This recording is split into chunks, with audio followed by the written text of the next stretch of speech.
Bismillahirrahmanirrahim. Dengan sama-sama merenungkan tentang dosa-dosa kita di masa lalu, mari kita sama-sama tundukkan hati kita.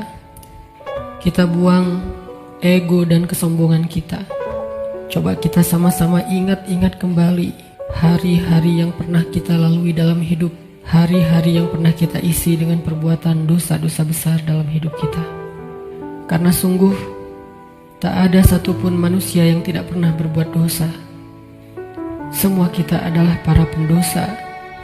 Semua kita adalah kotor. Semua kita adalah hina di hadapan Allah. Semua kita penuh dengan aib. Bahkan aib kita ada di sekujur tubuh kita. Sesungguhnya aib kita ada dari ujung rambut sampai ke ujung kaki kita. Semuanya ada bekas-bekas dosa di masa lalu yang kita kerjakan. Tidak mungkin ada orang yang tidak punya dosa di antara kita, sehingga dia merasa tidak perlu mengingat-ingat atau memuhasabahi dirinya. Tidak mungkin ada orang di antara kita yang suci sesuci Rasulullah SAW. Bahkan banyak dari kita yang bahkan sampai hari ini mungkin baru saja melakukan dosa besar kepada Allah. Atau mungkin kita tidak melakukan dosa besar, tetapi kita meninggalkan perintah Allah yang wajib, dan itu sama dengan dosa besar. Maka teman-teman sekalian, mari sejenak kita renungkan perjalanan hidup kita. Sudah berapa tahun kita pergi dari Allah Subhanahu wa Ta'ala? Coba kita renungkan, sudah berapa tahun kita meninggalkan agama Allah Subhanahu wa Ta'ala? Sudah seberapa tahun kita menjauh dari Allah Subhanahu wa Ta'ala? Sudah berapa tahun kita mengabaikan perintah dan larangan Allah Subhanahu wa Ta'ala? Sudah berapa tahun kita mengabaikan panggilan-panggilan azan untuk menghadap Allah Subhanahu wa Ta'ala? Sudah berapa tahun kita hidup hanya dengan pilihan kita sendiri, seolah-olah kita lebih tahu yang baik dan buruk daripada Allah Subhanahu wa Ta'ala? Sudah berapa tahun kita menjadikan Allah tidak lagi penting dalam hidup kita? Coba renungkan perjalanan hidup kita. Apa yang telah menjadikan hidup kita berantakan selama ini? Hal apa yang telah menjadikan hati kita keras sehingga malas melaksanakan sholat? Hal apa yang telah menjadikan rezeki kita sulit dan bahkan menumpuk hutang selama ini? Hal apa yang telah merusak akhlak kita sehingga kita menjadi pemarah selama ini? Hal apa yang telah menjadikan hubungan kita dengan kedua orang tua kita menjadi renggang selama ini? Tidak ada hal lain, teman-teman, selain dosa. Dosa satu-satunya penyebab hati kita menjadi keras. Dosa satu-satunya yang menjadikan rezeki kita sulit. Kalaupun kita mendapatkan harta, tetapi kita tidak mendapatkan bahagia. Kalaupun kita mendapatkan penghasilan yang besar, tetapi kita tidak mendapatkan keberkahan. Tidak ada yang bisa menjadikan hidup kita berantakan seperti dosa. Dosa yang telah menjadikan kita hubungan dengan orang tua menjadi renggang. Dosa yang telah merusak hubungan keluarga kita. Dosa yang telah menjauhkan kita dari orang-orang solih. Dosa yang telah membuat kita larut dalam kesia-siaan hidup. Tidakkah kita sadar kalau kita adalah pendosa? Apakah kita merasa tidak punya dosa? Sungguh orang yang sedikit dosanya pasti mudah bagi dia untuk bisa menangis ketika sholat. Apakah kita mudah menangis ketika sholat?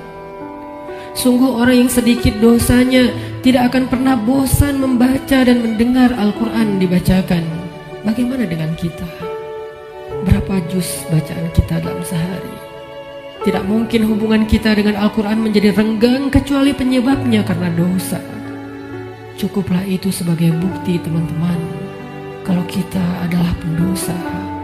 Tidakkah kita merasa diri kita banyak dosa? Apakah hati kita bergetar ketika nama Allah disebutkan? Itu adalah bukti kalau kita banyak dosa yang menyebabkan hati kita membatu dan mengeras.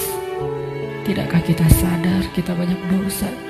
Bahwa kita belum mampu benar-benar berbakti dan membalas semua jasa-jasa kedua orang tua kita. Tidak mungkin hubungan kita dengan orang tua menjadi buruk kecuali penyebabnya karena dosa.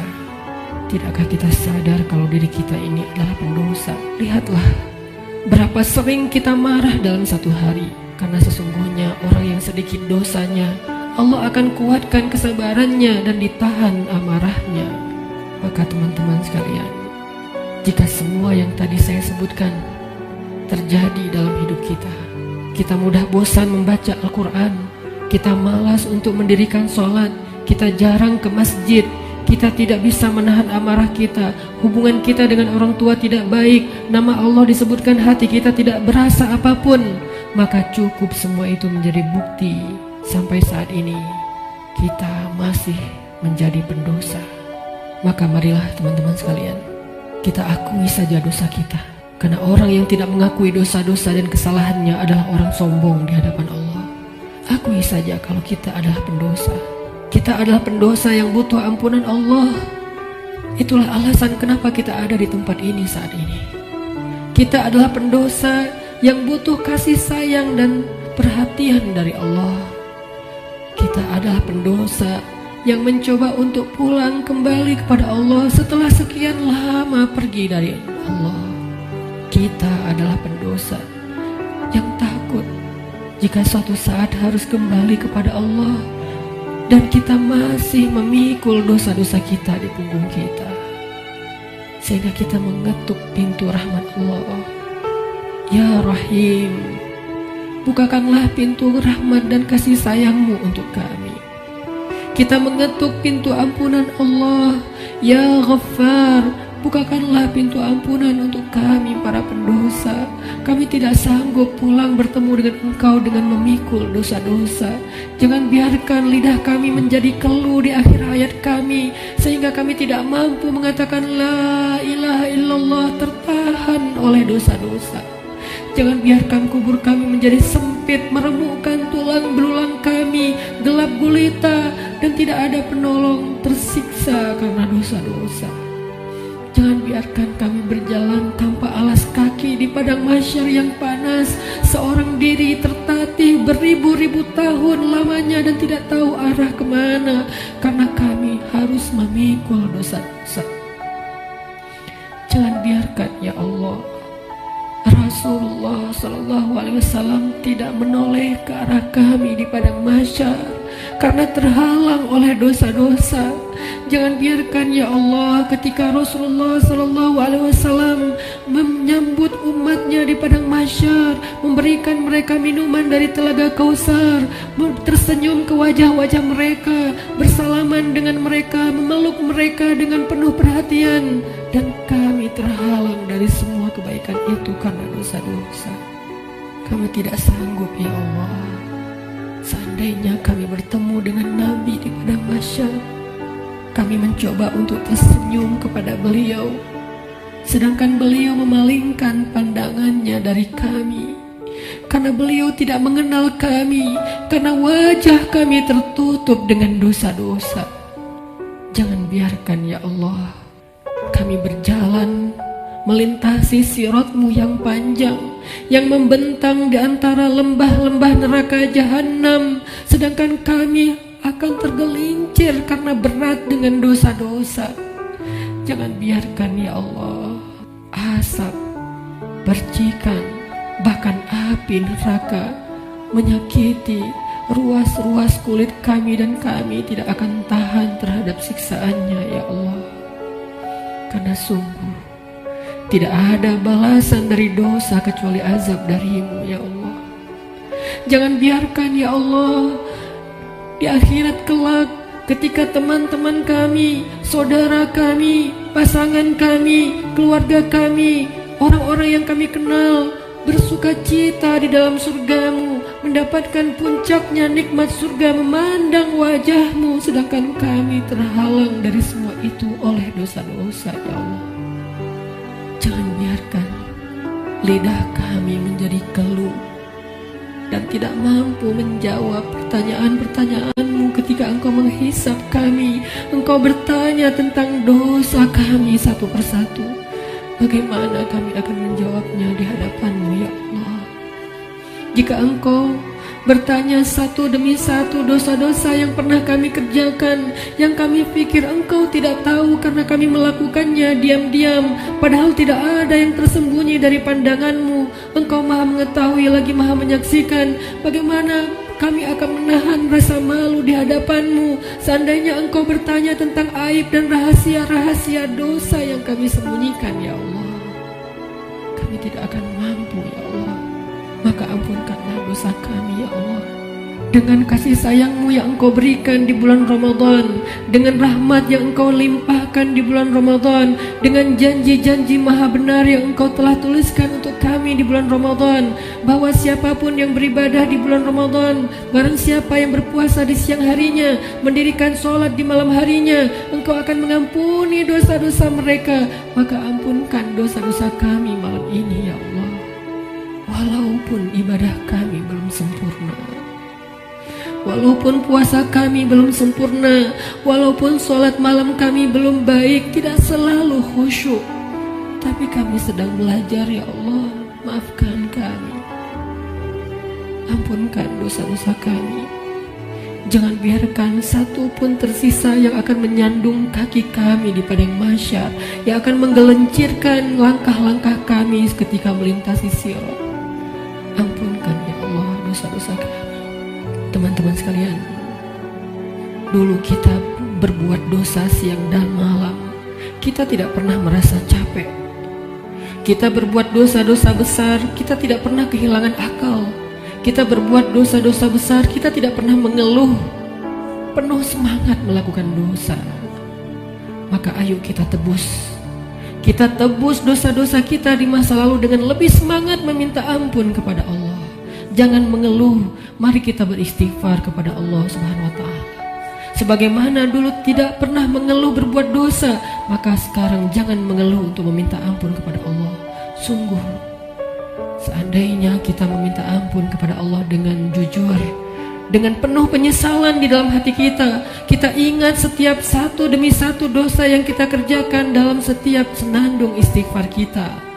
Allah berjanji, Qul ya ibadiyalladzina asrafu ala anfusihim. Katakan kepada hamba-hambaku, wahai hamba-hambaku yang melampaui batas, wahai hamba-hambaku yang dosanya tidak terhitung, wahai hamba-hambaku yang dosanya dia lakukan siang dan malam bertahun-tahun lamanya, ya ibadi. Allah memanggil kita, teman-teman. Ya ibadi, ya ibadi, la taqnatu min rahmatillah, ya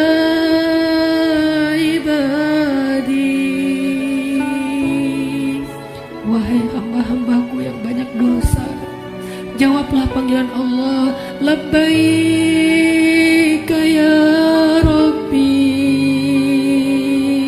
aku penuhi panggilanmu ya Allah. Labbaika ya Rabbi, labbaika ya Rabbi. Allah memanggil kita, teman-teman. Allah memanggil kita di dalam Al-Quran. Allah memanggil kita sebagai hamba-hambanya yang banyak dosa.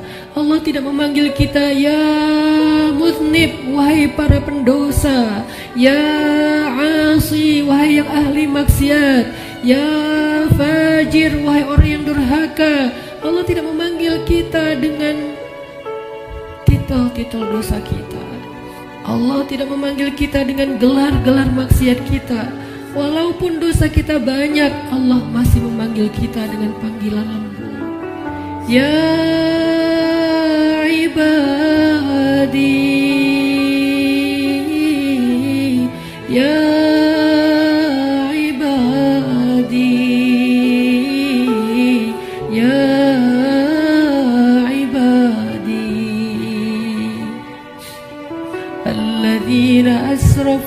على أنفسهم لا تقنطوا من رحمة الله.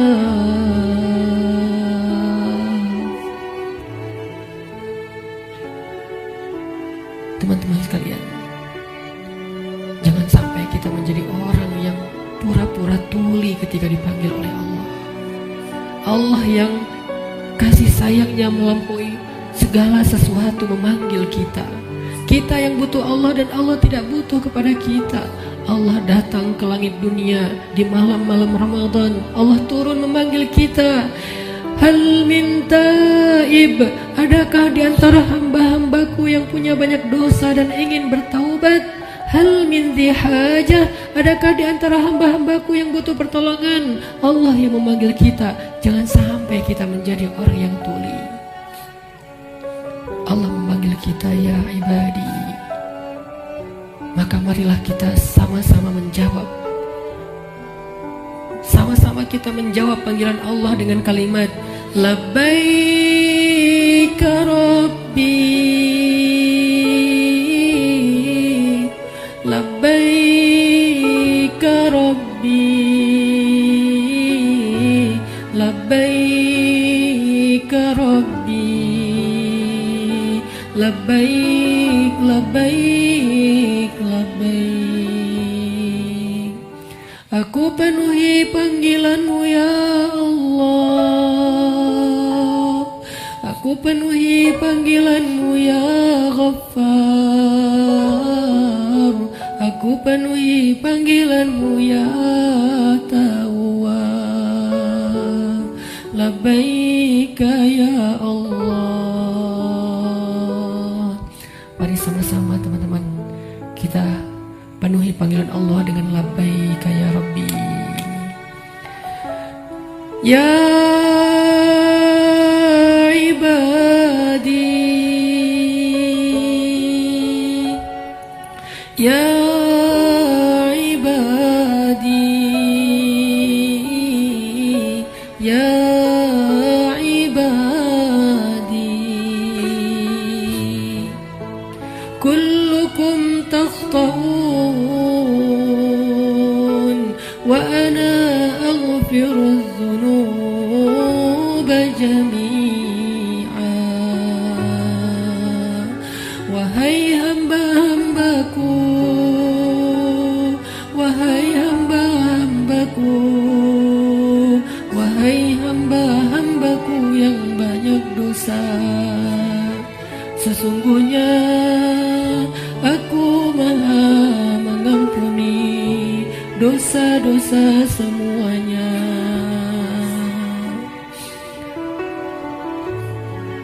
Mari kita jawab panggilan Allah bersama-sama dengan suara yang penuh semangat dan penuh pengharapan. Labbaik Rabbi, Labbaik Rabbi, Labbaik Rabbi, Labbaik, Labbaik, Labbaik, Labbaik ya Ghaffar, Labbaik ya Ghaffar, Labbaik ya Ghaffar, Labbaik, Labbaik, Labbaik, Labbaik ya Tawwab, Labbaik ya Tawwab, Labbaik ya Tawwab, Labbaik, Labbaik, Labbaik, Labbaik ya Allah, Labbaik ya Allah,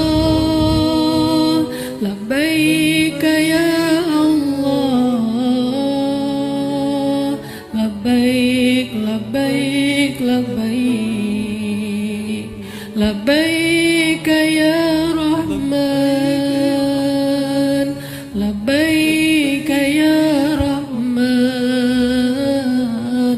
labbaik ya Rahman,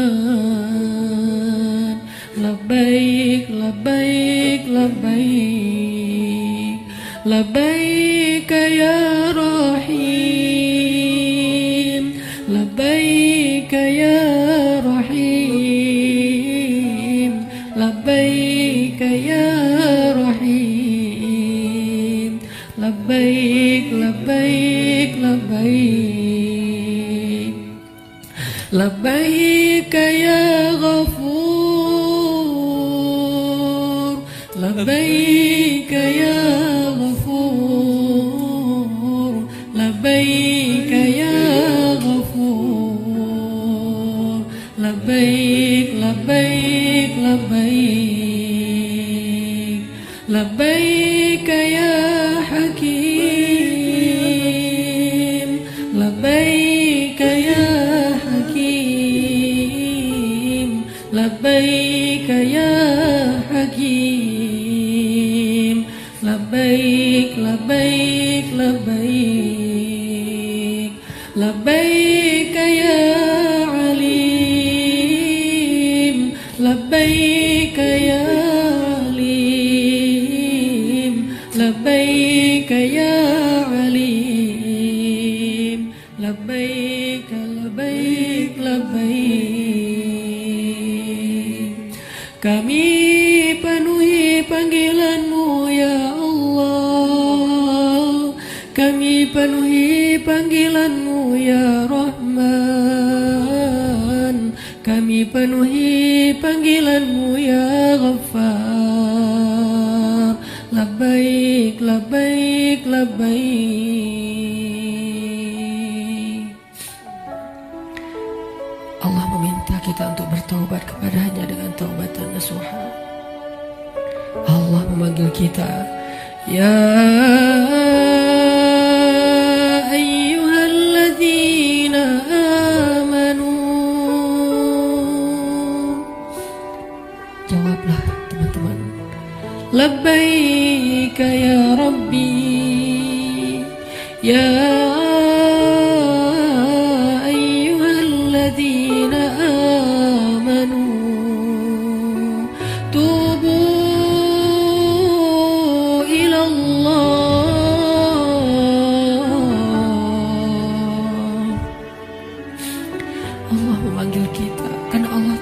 kita banyak dosa dan Allah tidak tega untuk menyakiti kita. Allah tidak ingin menzolimi kita. Allah tidak ingin menyiksa kita. Allah tidak ingin kita masuk ke dalam nerakanya. Ketika kita banyak dosa, Allah kasihan kepada kita sehingga Allah memanggil kita, ya ibadi.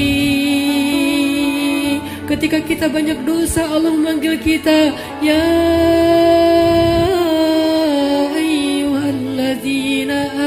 amanu. Allah menawarkan kepada kita ampunan dosa. Allah menawarkan kepada kita agar terbebas dari api neraka. Allah berfirman, tubu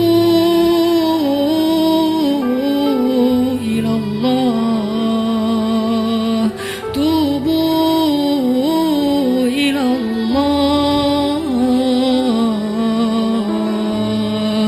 tubu ilallah,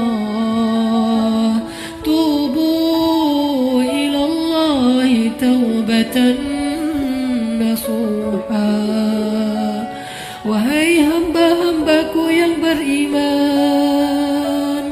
wahai hamba-hambaku yang banyak dosa, wahai hamba-hambaku yang ingin kembali, wahai hamba-hambaku yang sedang susah, wahai hamba-hambaku yang merasa menyesal, wahai hamba-hambaku yang ingin berhijrah, wahai hamba-hambaku yang ingin memperbaiki diri, wahai hamba-hambaku yang ingin aku sayangi, bertaubatlah kepada Allah dengan taubat sebenar-benarnya. Labbaik ya Tawwab, labbaik ya Tawwab,